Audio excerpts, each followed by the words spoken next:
Bismillahirrahmanirrahim. Innal hamdalillah salatu wassalamu ala Rasulillah wa ala alihi wa sahbihi wa mawalah. Asyhadu an la ilaha illallah wahdahu la syarikalah wa asyhadu anna Muhammadan abduhu wa rasuluhu la nabiyya ba'da. Amma ba'du. Assalamualaikum warahmatullahi wabarakatuh. Alhamdulillahirabbil alamin. Pertama-tama marilah kita panjatkan kesyukuran kita kehadirat Allah Subhanahu wa taala yang telah melimpahkan begitu banyak nikmat untuk kita semuanya yang hadir di sini. Dan yang kedua, salawat serta salam kita haturkan kepada junjungan kita Nabi besar Muhammad sallallahu alaihi wasallam beserta seluruh keluarga dan sahabat-sahabat Rasulullah sallallahu alaihi wasallam. Dan alhamdulillah pada malam hari ini kita akan kembali meneruskan pembahasan kita di dalam kitab Mukhtasar Minhajil Qasidin karangan Al-Imam Ibnu Qudamah Al-Maqdisi rahmatullah alaihi. Di pertemuan yang sebelumnya kita sudah masuk di dalam pembahasan terkait fadilah keutamaan dalam mencari penghidupan atau dalam bekerja. Dan insyaallah pada malam hari ini kita akan masuk membahas tentang 4 asas yang perlu diperhatikan dalam bertransaksi jual beli. Bismillahirrahmanirrahim. Qala musannif rahimahullahu taala nafa'ani wa iyyakum bi 'ulumihi fid dunya wal akhirah. Amin ya rabbal alamin.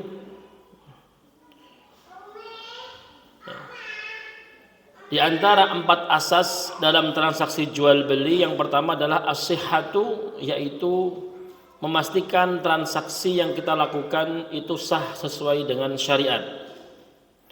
Asas yang kedua adalah al-adlu, adil dalam bertransaksi. Asas yang ketiga adalah al-ihsan, bijaksana dalam bertransaksi. Asas yang keempat adalah asy-syafaqatu 'alad din, memprioritaskan agama di dalam jual beli yang kita lakukan. Maka 4 asas inilah yang nanti akan kita bahas satu persatu. Yang pertama adalah transaksi yang sah. Seseorang yang melakukan perdagangan atau jual beli hendaknya dia memastikan transaksi yang dilakukannya itu sah dengan memenuhi rukun-rukunnya. Jazakallahu khairan. Dan di antara rukun-rukun jual beli itu ada 3. Yang pertama adanya 2 orang yang berakad, penjual dan pembeli. Yang kedua adanya barang dan harga. Ada yang dijual, ada yang alat untuk membeli. Yang ketiga sighah, lafadz ijab dan qabul.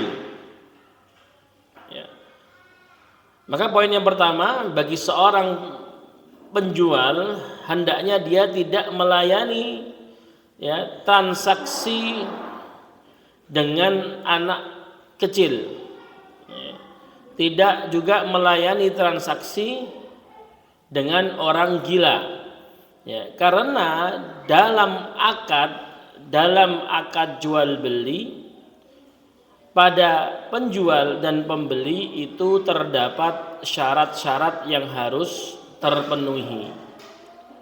Di antaranya syaratnya adalah seorang penjual atau pembeli itu harus akil, berakal, balik, sudah balik, mukallaf.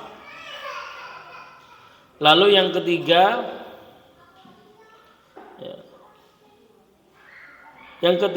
mukhtar, dalam jual belinya tidak ada paksaan untuk menjual, tidak ada paksaan juga untuk membeli. Dan yang keempat ghairu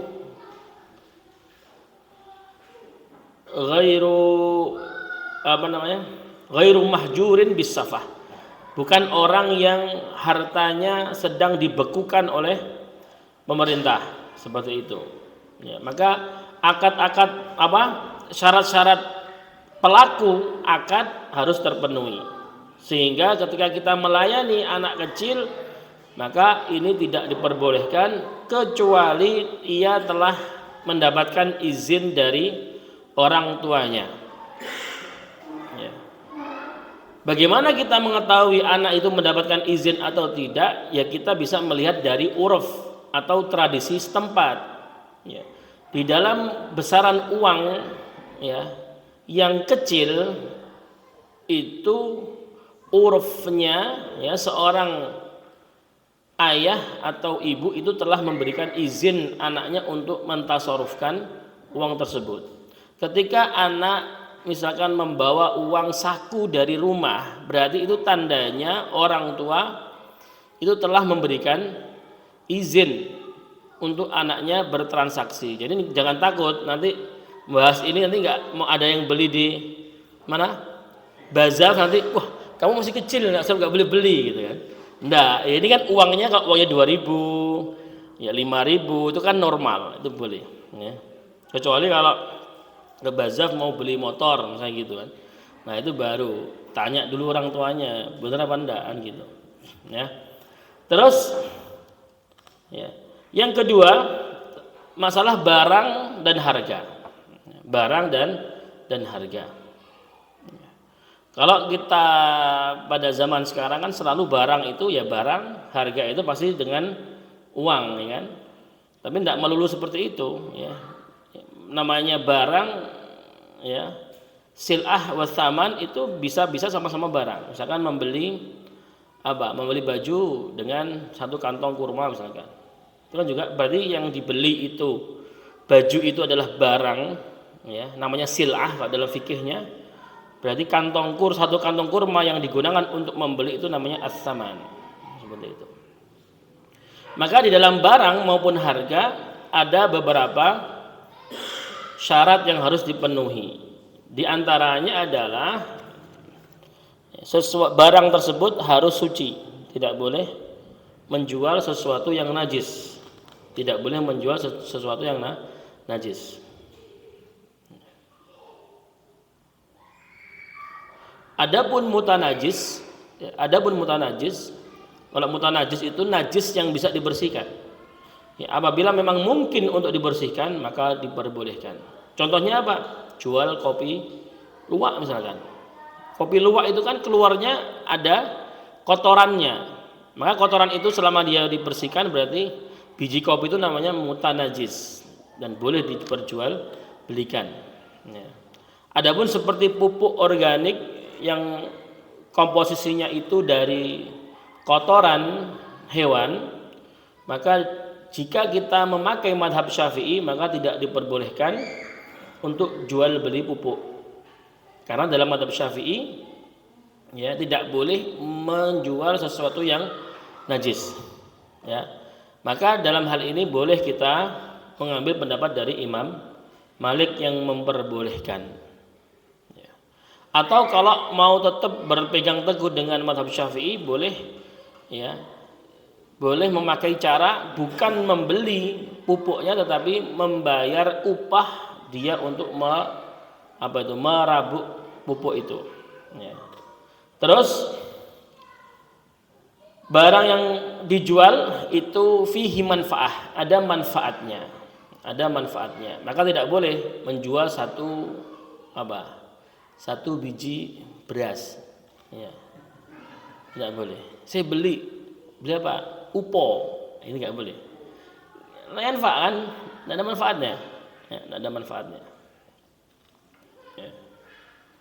Terus alat-alat musik dan sebagainya dalam mazhab Syafi'i tidak boleh, karena laisa fihi manfaah, itu adalah lahu, ya, lahu. Lalu yang ketiga, ya. Barang tersebut bisa diserah terimakan. Tidak boleh menjual tidak boleh menjual burung yang masih ada di atas langit berterbangan. Atau tidak boleh menjual seorang budak yang sedang kabur. Nah, gimana? Ya. Piye carane gitu kan. Ya. Terus selanjutnya ya barang tersebut ya statusnya adalah kepemilikan penuh dari yang menjual. Ya, kepemilikan penuh dari yang menjual. Ya. Maka bagi seorang pedagang tidak boleh menjual barang-barang yang bertentangan dengan 4 syarat tersebut yang sudah kita sebutkan. Lalu yang ketiga adanya lafadz ijab dan qabul. Dalam mazhab Syafi'i ini wajib hukumnya.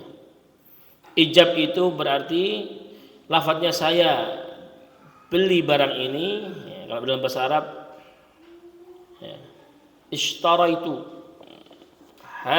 hadhihi sil'ah. Lalu si penjualnya qabiltu. Ya, saya jual barang ini kepada kamu. Nah, ini termasuk rukunnya. Jadi kalau ini dihilangkan dalam mazhab Syafi'i itu tidak sah. Kalau nggak ada sirah dalam mazhab Syafi'i itu tidak sah. Tidak sah. Harus ada lafadznya. Harus ada lafadznya. Sedangkan jual beli yang tidak ada lafadz ijab qabulnya itu namanya jual beli al-mu'atah. Namanya jual beli mu'atah. Jual beli yang tidak disertai dengan lafadz ijab dan qabul. Ya. Hanya disertai dengan apa? Berlandaskan kerelaan antara penjual dan pembeli. Ya. Dan jual beli semacam ini, jual beli mu'atah, itulah yang sering sekali kita lakukan. Di mana? Ya di supermarket, ya. Terus di warung kadang-kadang, ya. Adanya apa? Bu, pecel gitu kan. Tanpa kita tahu berapa harganya, ya. Tahu-tahu dikasih nota aja kan gitu. Tahu-tahu kita bayar. Di sini kan nggak ada ijab dan qabul. Bu, saya membeli pecel Ibu. Iya, saya jual pecel saya kepada Anda. Kan nggak ada seperti itu kan? Itu namanya warung resmi kan ya. Gitu kan. Nah, itu namanya baik al-mu'atah atau jual beli mu'atah, jual beli tanpa adanya ijab dan qabul. Ini di dalam mazhab Syafi'i itu tidak sah, tetapi di dalam mazhab Imam Ahmad hukumnya sah ya pada barang-barang yang umum, pada barang-barang yang umum ada di pasaran itu diperbolehkan ya. Dan di dalam Imam Abu Hanifah, mazhab Imam Abu Hanifah, jual beli mu'atah ini mutlak hukumnya sah ya, mutlak hukumnya sah ya.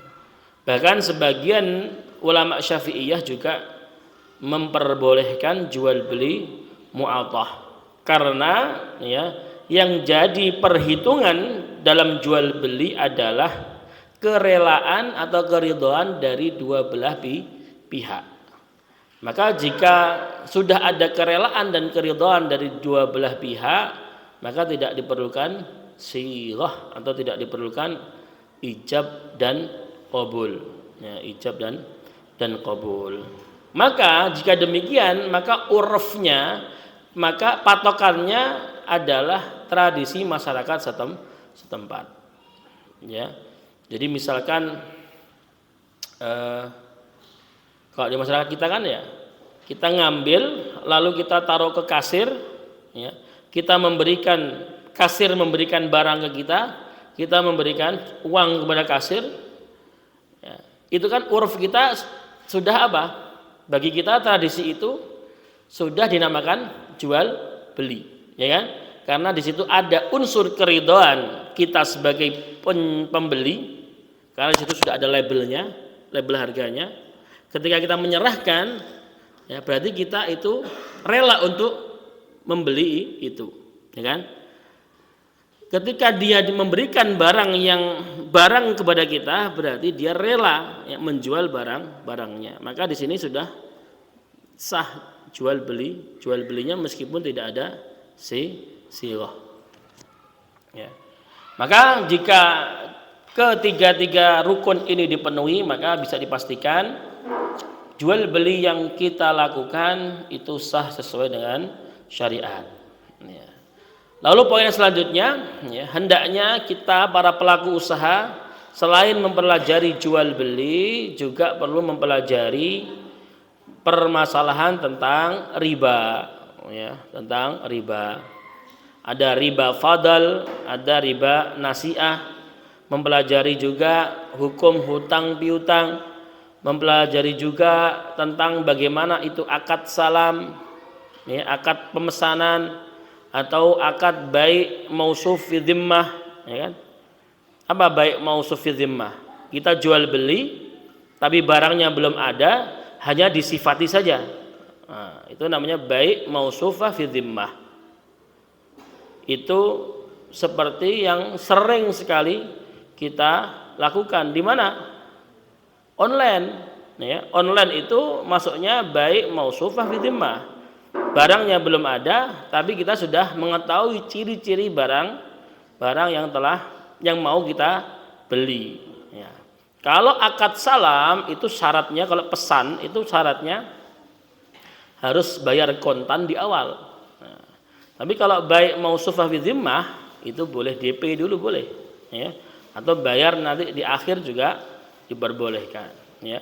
Dan juga mempelajari yang lain seperti ijarah, ya, upah, seperti syirkah, ya, dan juga yang lain, ya. Karena hal-hal tersebut, ya, dalam proses perdagangan kita pasti mau tidak mau kita akan menjumpai akad-akad tersebut, ya kan? Orang jual beli itu pasti ada berjumpa dengan akad utang piutang, ya. Bayarin kusik ya, misalkan seperti itu, ya. Tak bayarin kusik misalkan. Terus mungkin juga, ya, dia menjumpai akad-akad yang bisa menjerumuskan dia kepada permasalahan ribawi.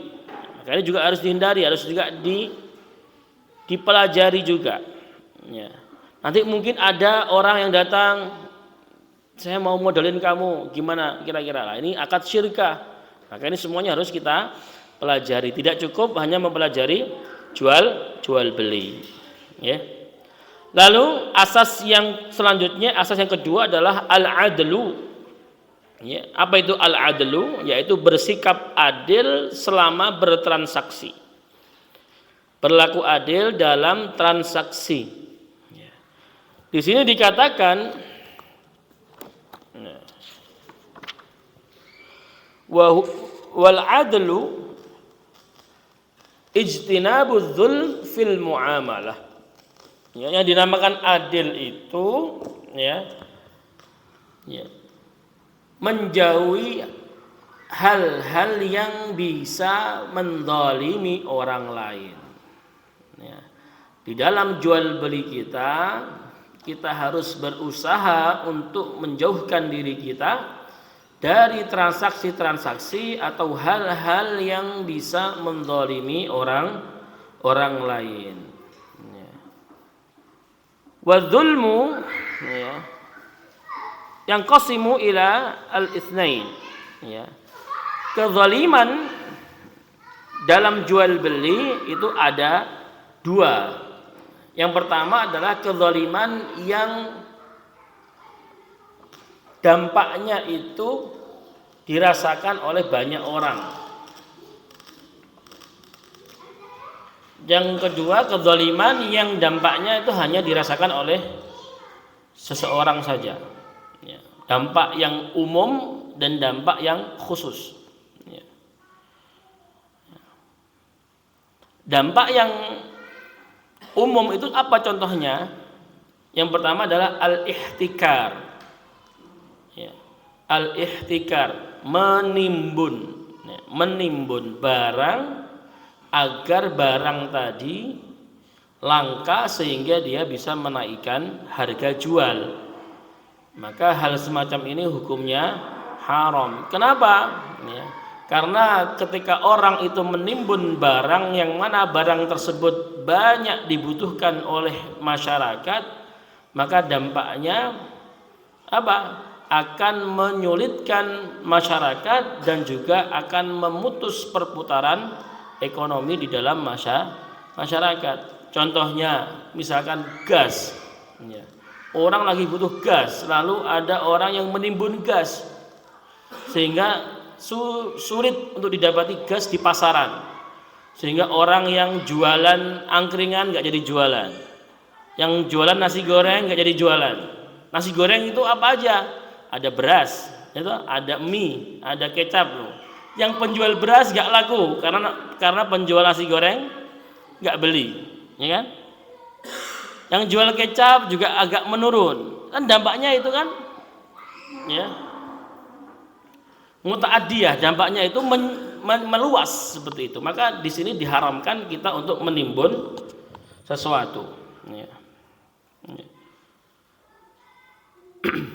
Rasulullah SAW bersabda, al-jalibu marzuqun wal muhtaqiru mal'unun. Orang yang mendatangkan makanan dia akan diberi rezeki oleh Allah, sedangkan orang yang menimbun makanan maka dia akan dilaknat oleh Allah Subhanahu wa taala.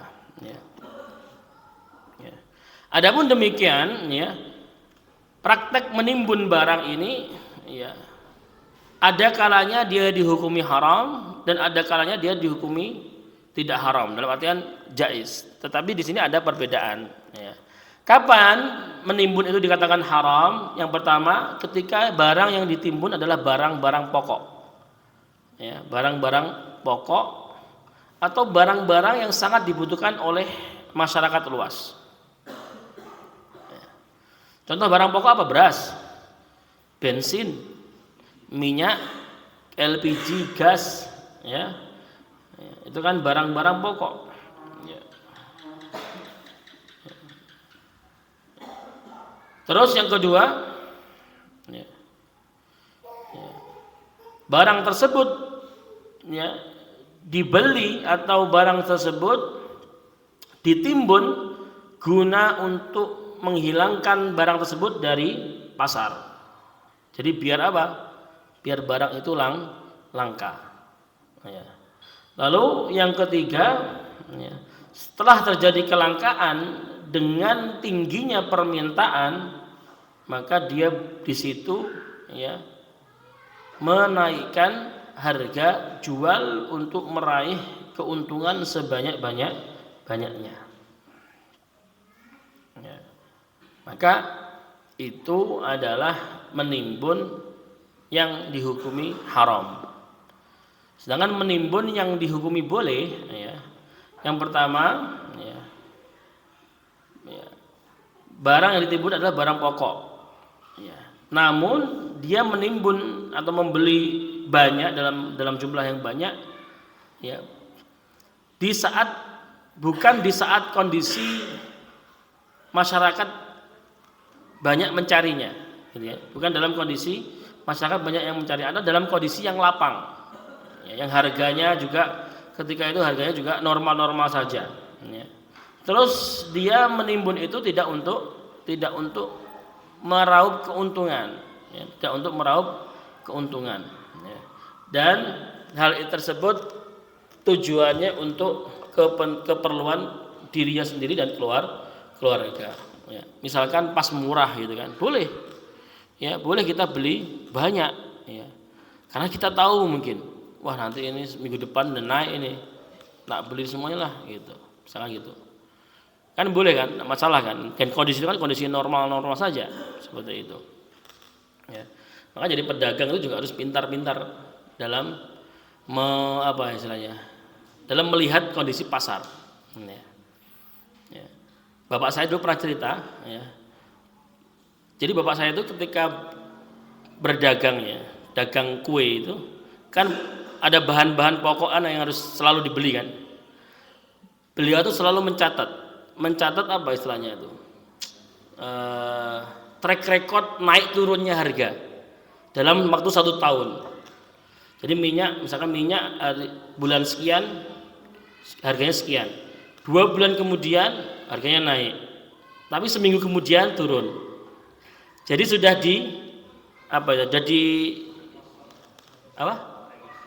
diprediksi, sudah diteliti dulu. Nah, ketika itu pas kok kayaknya minggu depan ini naik ini harga minyak. Langsung hari itu beli 25 drim. 25 drim itu banyak, Pak. 1 drim 25. Ternyata betul, 3 hari kemudian, gak nyampe seminggu masalah. 3 hari kemudian harga minyak itu 3 kali lipat naiknya. Jadi itu banyak itu keuntungannya kan gitu. Baik. Yang semacam ini nggak apa-apa, nggak masalah. Tapi kalau dalam kondisi yang membutuhkan kayak beberapa waktu yang lalu kan gas itu kan, masya Allah di rumah itu juga gitu. Sampai karyawan-karyawan di rumah saya itu kalau lihat ceritanya itu masaknya nggak pakai kompor, pakai kayu, gitu. Karena saking sulitnya gas seperti itu. Sampai saya nggak tahu ya beritanya itu gimana, apakah ada yang menimbun ataukah tertimbun ya? Saya kurang tahu. Ya. Baik. Ya.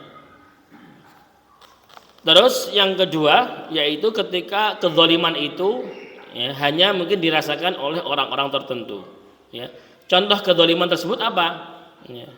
Ayuthniya ala sil'ati bima laisa fiha, memuji ya, barang dagangannya dengan pujian yang tidak pantas disematkan pada barang tersebut, atau kalau bahasanya orang-orang sekarang review yang tidak jujur ya. Ini kan banyak kan kita dapati kan yang review barangnya sendiri ya kan? Barangnya awet, tahan air, tahan banting gitu kan. Itu ternyata apa yang dia sifati dari barang jualannya tidak seperti pada faktanya. Ini namanya review yang tidak jujur. Maka ini yang terzalimi adalah orang-orang yang terkhusus. Jadi orang siapa? Orang yang membeli barang tersebut ya, orang yang membeli barang tersebut. Maka harus jujur dalam mendeskripsikan barang yang kita jual. Tidak boleh kita menyembunyikan kekurangan atau cacat dari barang yang kita jual ya, karena itu bisa merugikan orang yang membeli. Lalu ya, yang lainnya adalah termasuk menzalimi, yaitu memperberat timbangan ya, tidak jujur dalam timbangan. Jadi timbangannya itu dikasih pemberat ya. Ini banyak sekali kalau kita cari di sosial media itu, banyak itu di India atau di Cina itu ada pedagang gitu, ya. Ada aja ya. Maka seperti itu tidak diperbolehkan. Justru ya, seorang pedagang ya, itu hendaknya melebihkan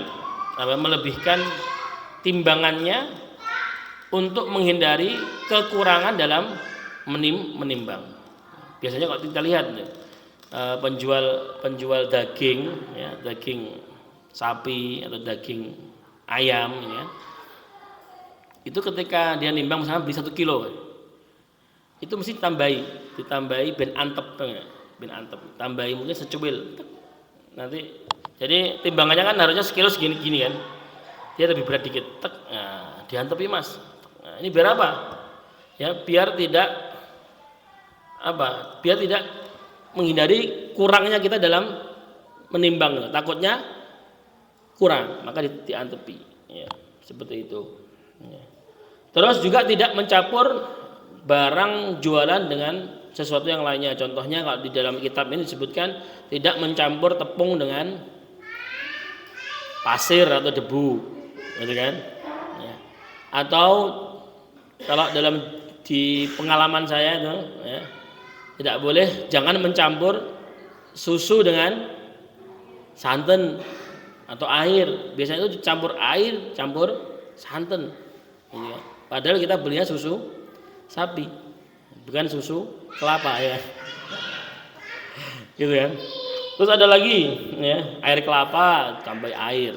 Saya pernah ngalamin ya, beli es degan tapi rasanya banyu sama gula. Degannya tipis-tipis ya. Ini bukan didekan, pastinya bukan didekan. Ya, maka hal-hal semacam itu tidak diperbolehkan. Ya, nah, memperberat timbangan itu, biar timbangannya lebih berat. Ya. Kalau dulu saya pernah dapat cerita itu di salah satu perusahaan rokok itu kan biasanya nyetok tembakau, ya kan? Tembakau itu kan di stoknya kan bentuknya kan kotak gitu, kontaineran gitu, kotak gitu. Nah, itu ada kejadian ini karena kan tembakau itu ketika dikirim ditimbang dulu baru dibayar per kilonya berapa. Ternyata ketika dibongkar dalamnya itu batu buat apa namanya? Buat pondasi rumah itu. Itu kan masya Allah kan beratnya kan luar biasa itu. Disembunyikan di dalamnya tembakau biar semakin berat. Nah, ini nggak boleh ini ya.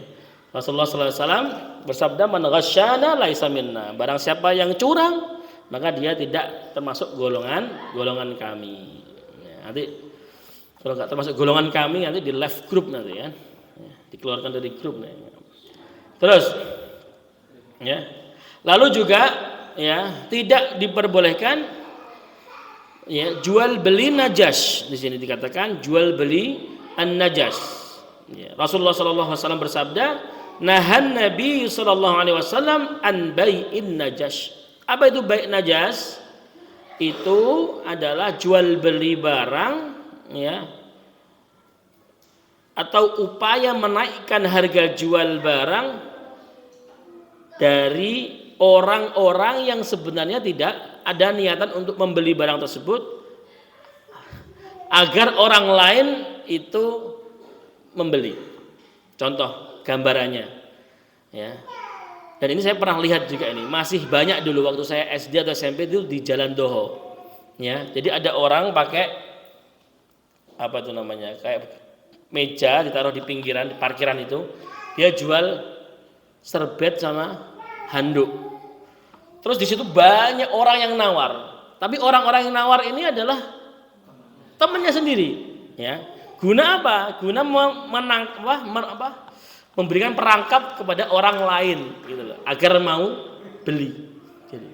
Jadi tawar, kadang dibungkusin itu ternyata temannya sendiri. Nanti dia pergi, habis itu dibalikan lagi. Ya, itu temannya ada 4 orang atau 5 orang, jadi jualannya itu kayak jualannya itu laku laris gitu. Tapi ini ternyata fiktif belaka, ya. Hanya rekayasa saja untuk menangkap pembeli yang asli. Seperti itu. Maka ini namanya bai'un najas, ya.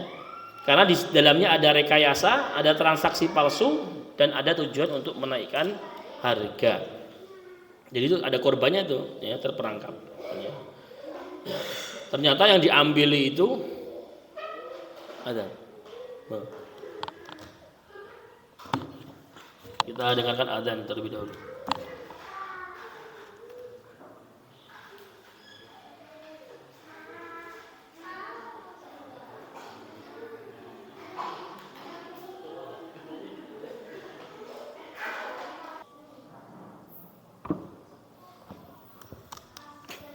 Dan kita teruskan, ya.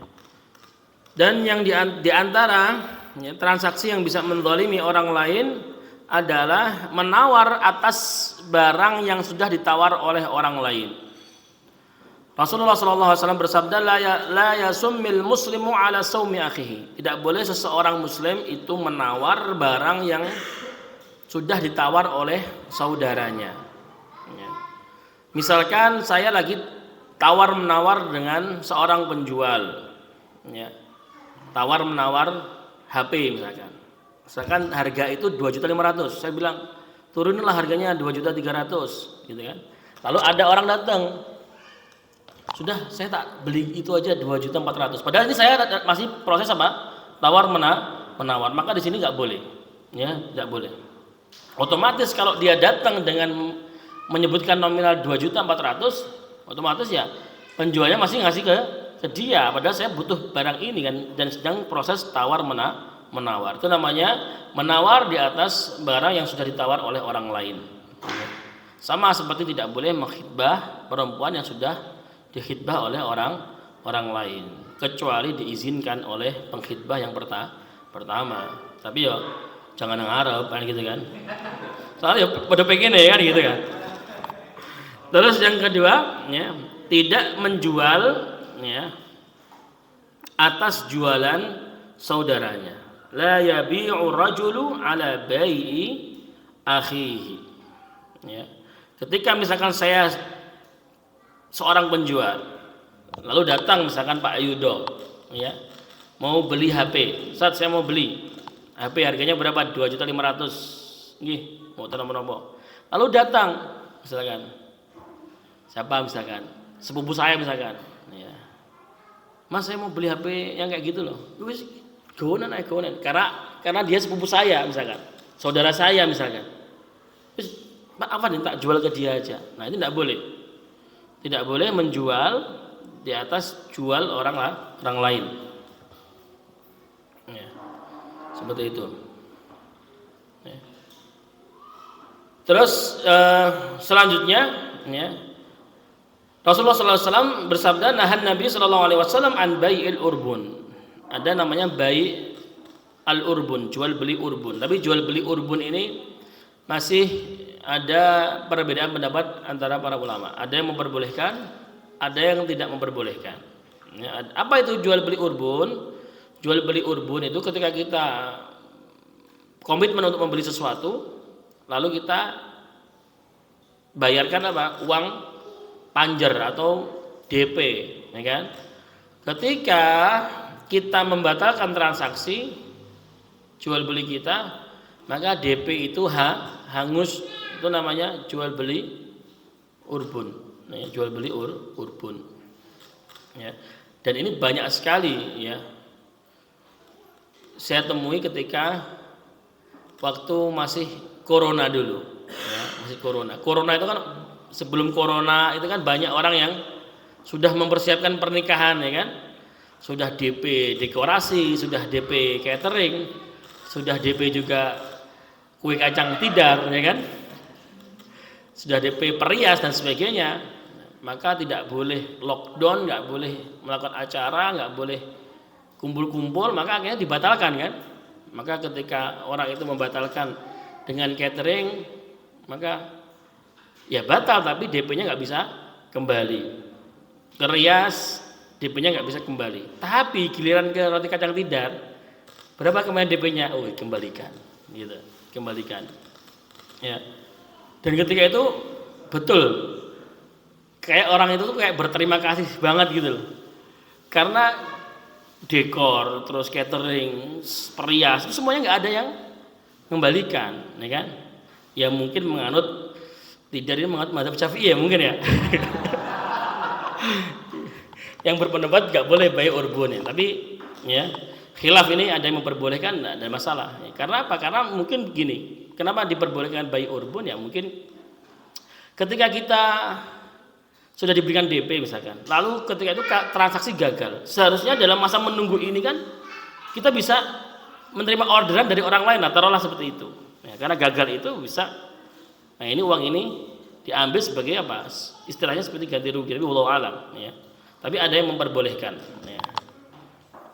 Ya, jadi tidak boleh menawar atas barang yang ditaruh orang lain, tidak boleh menjual atas jualan orang lain, tidak boleh membeli atas barang yang sudah dibeli oleh orang lain.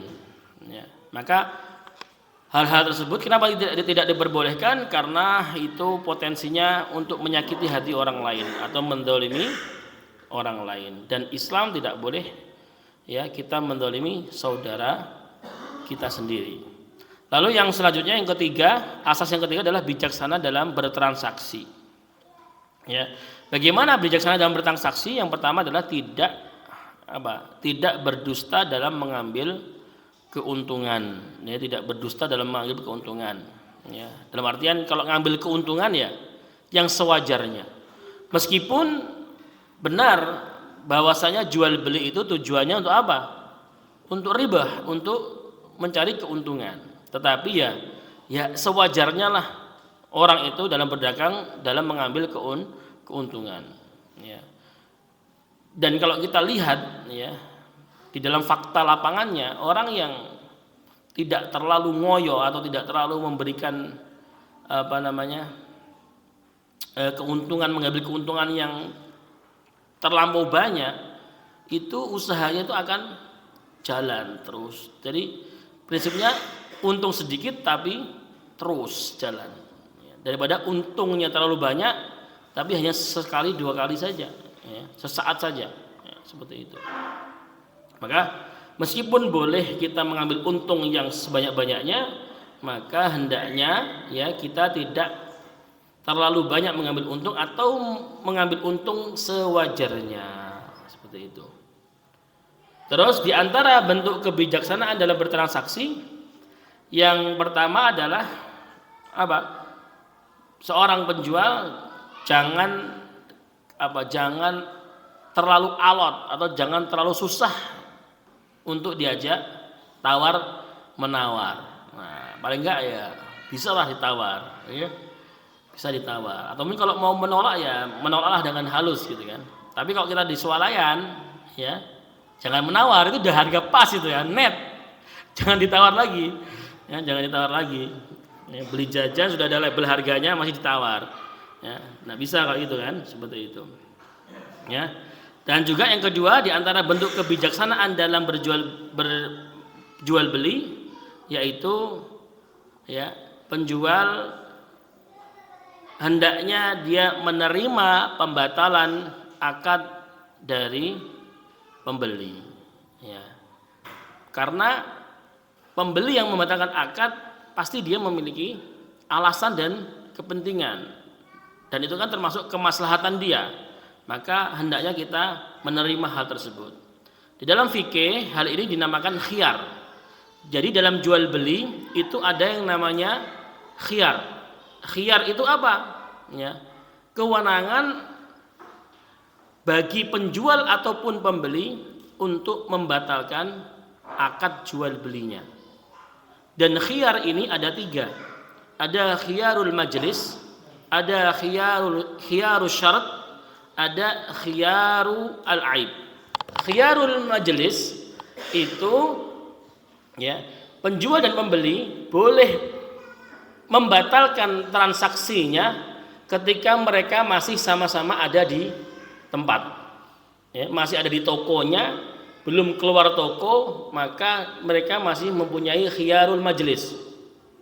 Kesempatan untuk melanjutkan transaksi atau membatalkan transaksi. Ya. Tapi kalau dia sudah keluar, ya, berarti sudah selesai itu, tidak punya khiyarul majelis.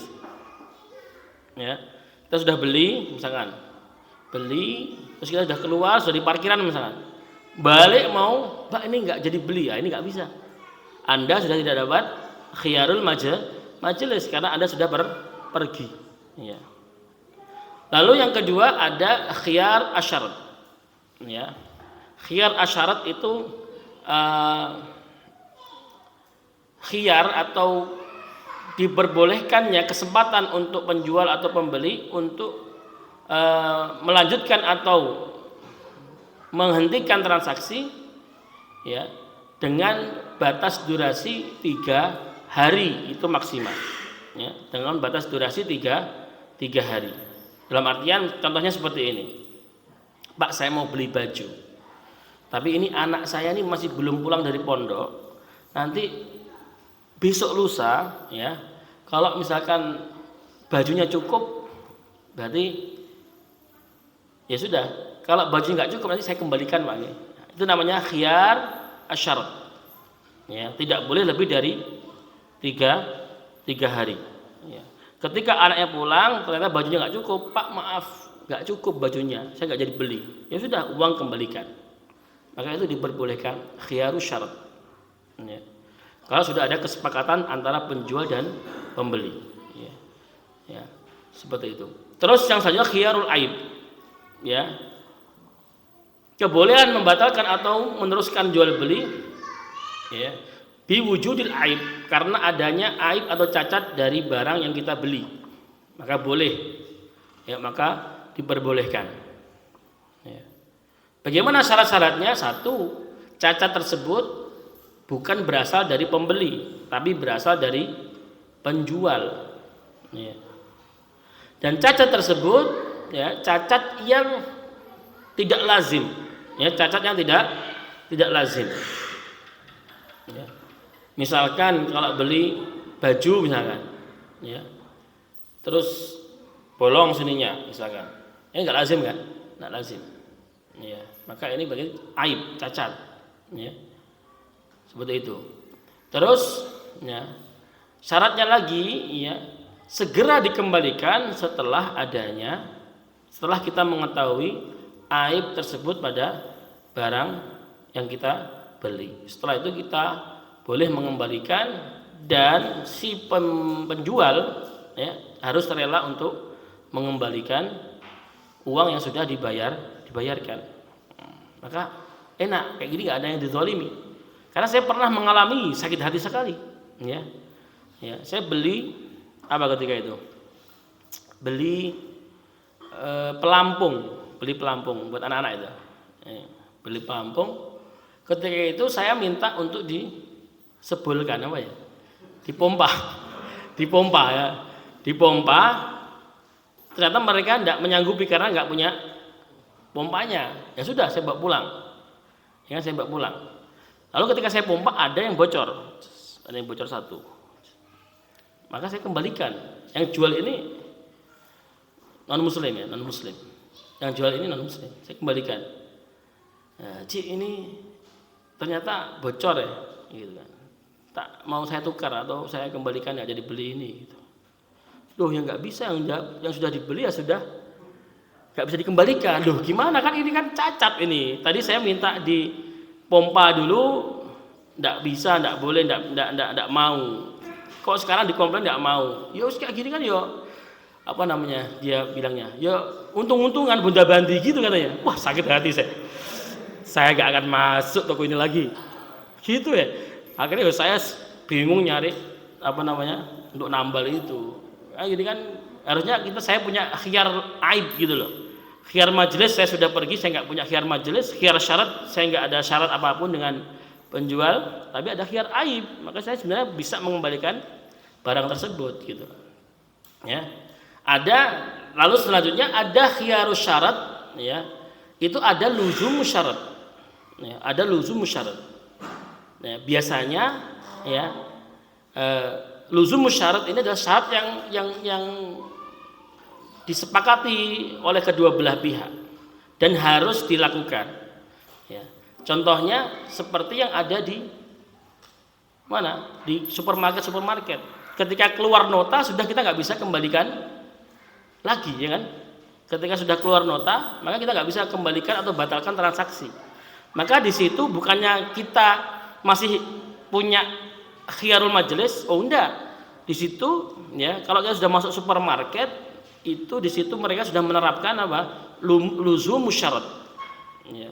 Syarat yang harus dilakukan dan disepakati. Yaitu apa? Barang yang sudah dibeli dan keluar nota tidak bisa dikembalikan kembali. Kalau kita sudah misalkan kita sudah masuk toko, kita ada tulisan seperti itu dan kita tetap beli, berarti kita telah menerima syarat yang diajukan oleh pihak penjual. Maka ketika beli, ya toh, terus kita mau mengembalikan, mau nggak jadi beli, mereka menolak, ya sudah, karena sudah ada tulisannya, barang yang sudah dibeli tidak bisa dikembalikan lagi. Berarti itu adalah syarat yang telah diajukan pihak penjual kepada pembeli. Itu namanya khiyar, ya. Maka penjual harus maulah menerima pembatalan akad dari kliennya, seperti itu. Lalu asas yang keempat adalah asas memprioritaskan agama dalam perdagangan kita. Bagaimana itu maksudnya? Ya. Maksudnya adalah ya, syafaqatut tajir ala dini fima yakhussuhu wa ya'ummu akhiratahu. La yanbaghi lit-tajir ayyashghilahu ma'ashuhu an ma'adihi. Maksudnya seorang pedagang atau pelaku usaha ya, tidak boleh tenggelam dalam fokusnya mengejar dunia. Maka dia harus tetap ingat ya, kemana dia akan kembali nanti. Jangan sampai kesibukan kita mengejar harta, mengejar dunia sampai melalaikan kita terhadap perkara-perkara akhirat.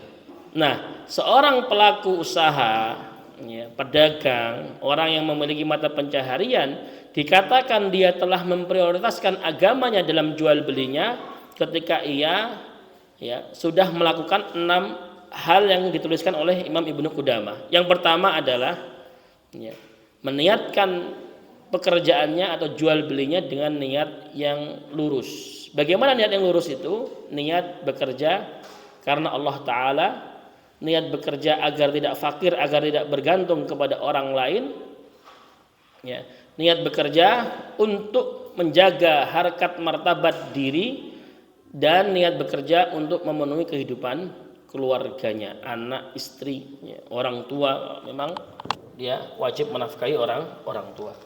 Lalu yang kedua, ya, bekerjanya itu ditujukan untuk melaksanakan fardu kifayah, ya, untuk melaksanakan fardu kifayah, ya. Agar apa? Semata-mata agar kehidupan itu terus berlangsung. Kehidupan itu terus berlangsung. Dengan bekerja, ya, kita mendapatkan uang. Dengan mendapat uang kita bisa makan, ya, kita bisa memiliki tempat berteduh, ya, sehingga kita juga bisa melanjutkan kehidupan, melanjutkan peribadatan kita kepada Allah Subhanahu wa taala, melanjutkan kebaikan-kebaikan, melaksanakan syariat dan sebagainya. Maka itu tujuannya untuk hal-hal tersebut. Maka carilah, ya, pekerjaan-pekerjaan yang layak, pekerjaan-pekerjaan yang penuh dengan keberkahan. Lalu yang ketiga, ya, ya, apa yang ketiga? Alla yamna'uhu suqud dunya an suqil akhirah. Jangan sampai pasar dunia menghalangi kita dari pasar akhirat. Ya, maksudnya jangan sampai urusan dunia kita menjadi penghalang kita untuk meraih kebahagiaan di akhirat. Ya, maka para salaf, ya, para ulama-ulama salaf terdahulu itu juga kebanyakan para pedagang, para tujar, ya, ya. Mereka membagi waktunya dengan baik, ya. Mereka menjadikan awal pagi harinya sampai sebelum mereka masuk ke pasar atau sebelum mereka sampai ke tempat bekerja itu dijadikan, ya, waktu untuk mengejar akhirat, ya. Ya, jadi kalau prinsipnya, ya, orang yang bekerja itu tidak memulai pekerjaannya atau tidak buka lapak di pagi hari, ya.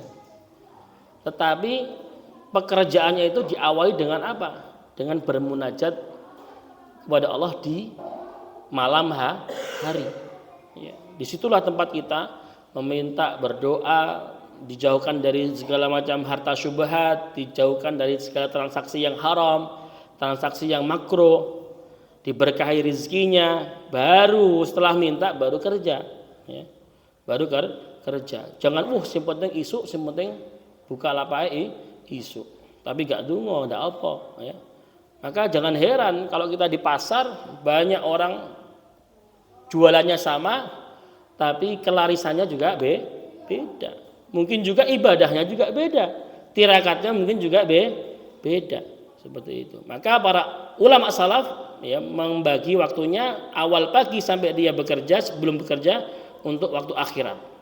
Lalu di pertengahan harinya untuk berdagang, untuk bekerja. Lalu menjadikan waktu petangnya itu untuk akhirat. Sudah ketika selesai bekerja, sudah otak ini jangan bikin kerjaan gitu. Bisa enggak kira-kira? Hah? Otak ini ketika waktunya rehat ya rehat. Waktunya tidur ya tidur. Besok bagaimana? Urusan besok gitu. Itu cirinya orang yang bertawakal gitu. Ya. Duh, besok waktunya bayar utang. Ya besok, kan besok bayarnya, bukan malam ini. Malam ini waktunya apa? Tidur. Berarti artinya ya tidur gitu. Ya. Orang yang kayak gitu, wah itu tawakalnya luar biasa. Ya. Ya. Ya. Waktunya makan, ya. Waktunya diajak anak-anaknya pergi tamasya, ayo pergi. Lah besok gimana? Kerjanya ya besok kan, pasti kerjanya besok ya besok gitu. Gitu ya. Ya. Terus selanjutnya jangan pernah melalaikan waktu sholat. Ya, waktu sholat maka sholat. Ya. Waktu zuhur sholat, waktu asar sholat. Ya. Kalau kita lihat di Sudan dulu, di pasar Sudan itu, mesti sholatnya itu di pasar situ.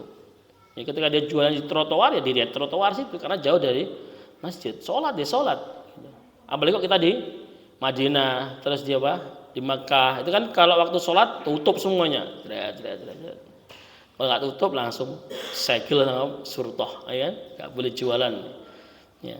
Terus selanjutnya yang keempat, ya, memperbanyak zikir ketika bekerja.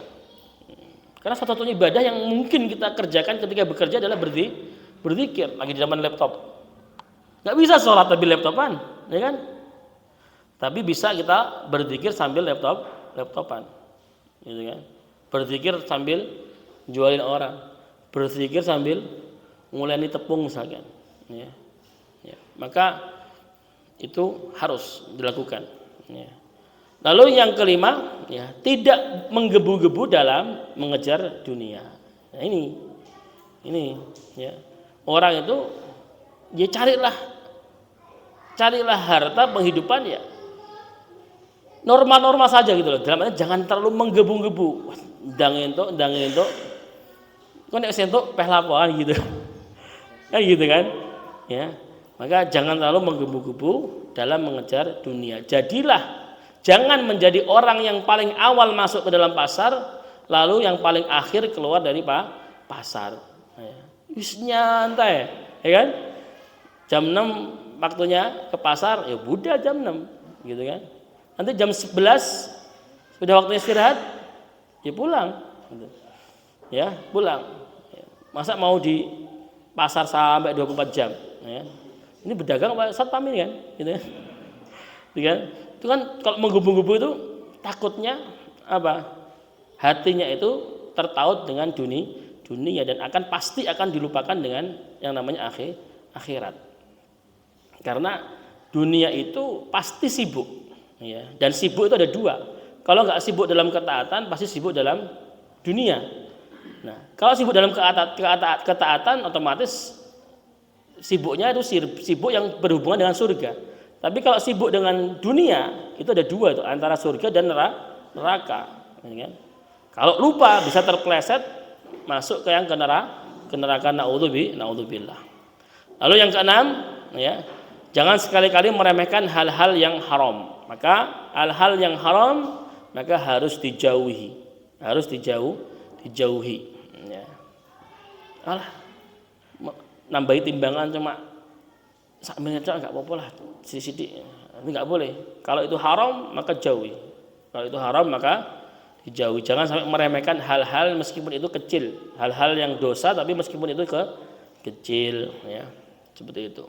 Dan berdoa ketika yang kerjanya di pasar, maka berdoa untuk diberikan keselamatan oleh Allah Subhanahu wa taala selama dia berada di pasar. Karena pasar itu adalah tempat yang kotor. Ya, di dalam hadis dikatakan tempat yang paling kotor itu adalah pasar, dan tempat yang paling disenangi adalah masjid.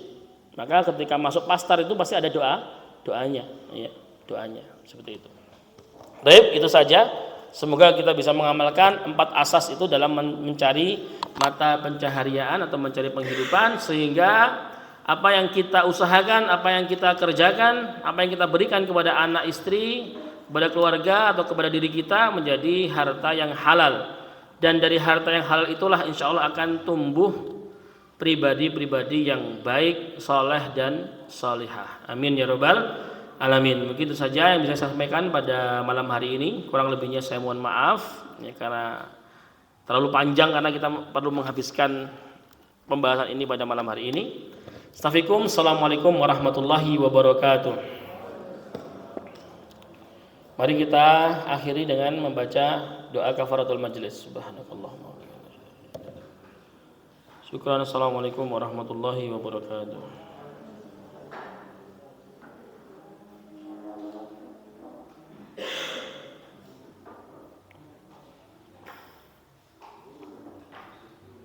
Ini saya menjawab benar. Kalau jual beli seperti kantin kejujuran, bagaimana?